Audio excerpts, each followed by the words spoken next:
All right, welcome to the Putting It All Together video instructions.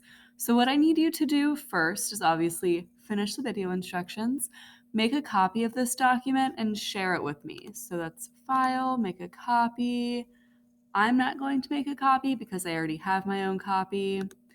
And then make sure that it's shared with me so that I have editing access. I need editing access. You can put this in your shared Algebra 1 folder or share it with me like this. Either one works.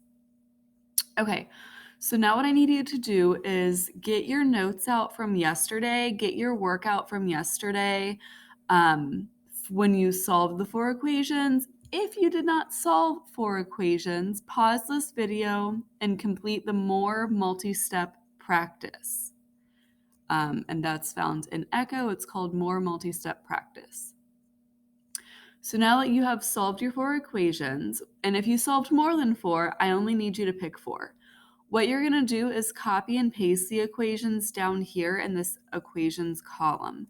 So whatever 4 you did, I'm just picking random ones. You're going to copy and paste.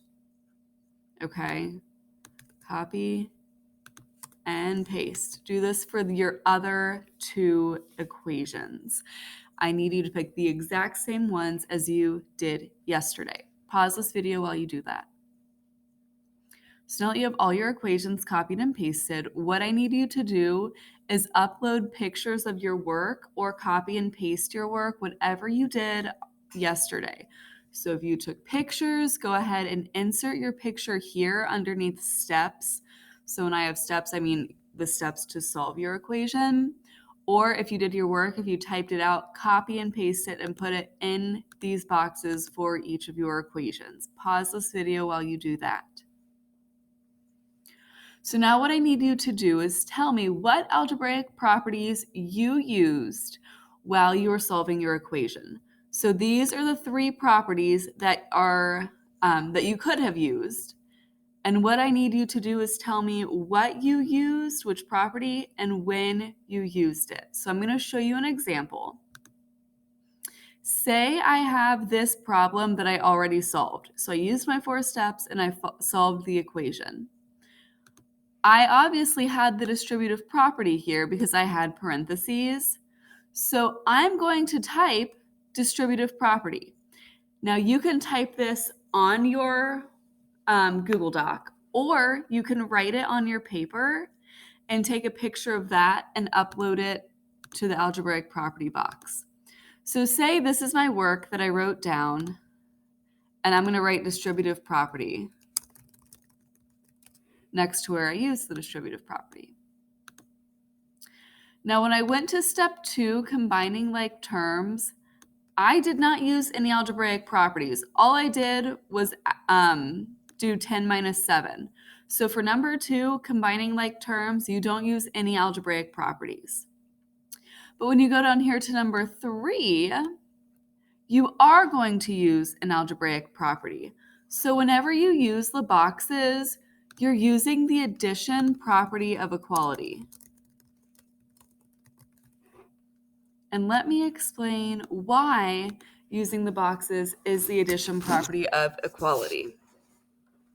So if you had this equation, say we're working with this equation here, and we're just going to do it the standard non-box method, which I did not teach you, but a lot of you know how to do.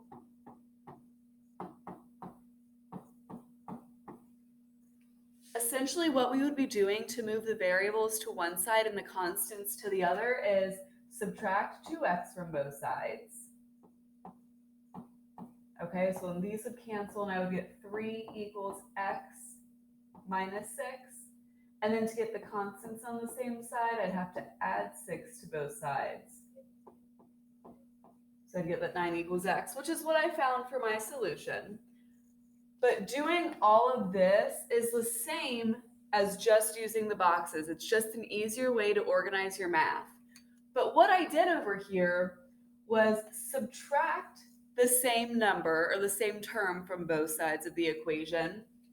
And then down here, I added the same number to both sides of the equation. So whenever I'm adding or subtracting the same number from both sides of the equal sign, I know that I'm using the addition property of equality. The addition property of equality covers the addition property of equality, or addition and subtraction. There is no subtraction property of equality. Okay? So when I subtracted this 2x here, that is me using the addition property of equality. It's like I'm adding a negative 2x. And then that's it for me. If I had down here, if I had to divide x and 9 by some number, I would use the multiplication property of equality. But since my x is already by itself, I'm done. So the only two algebraic properties I used are the addition property of equality and the distributive property. So I'm just going to give you an example. If you had that 2x equals 6 or something, if this is what you had for step 4, this is just an example. And you divided by 2 on both sides to get x equals 3. This is the multiplication property of equality. I did not have that. You might have that, so that's why I wanted to tell you. But since I didn't have that, I just have the addition property of equality and distributive property. So my options are here to either type the distributive property and addition property of equality, or if you wrote it in your notes, what you can do is just upload your notes to Echo, not to Echo, to the stock, sorry. And as long as I can see your two properties when they occur, you will be good to go. So this is prepping us for our project that's coming up, or our project work days on Monday and Tuesday. I need to see when you did what property. So you're responsible for telling me what property you used and when you used it. So you can list them in order, or you can put it in your notes just like I did.